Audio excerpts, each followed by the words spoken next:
ভাই এই মরা মুরগিটা একটু বানাই দেবেন? আরে ভাই মরা মুরগি বানানো যায় নাকি? মরা মুরগি বানাই না আমি। ভাই আমার বাড়ি কুকুর আছে তো, কুকুরে খাওয়াবো, একটু বানাই দেন না। ও কুকুরে খাওয়াবেন?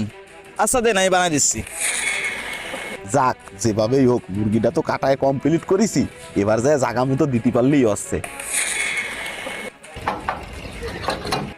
কে? রাজু ভাই আছে? ভাইয়া তো অফিসে। তারপরে তোমার কি অবস্থা?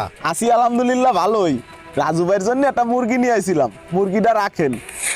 আচ্ছা আসেন, ভিতরে আসেন। না ভাই এখন আসবো না, অন্য এক সময় আসবানি, আসি তাহলে।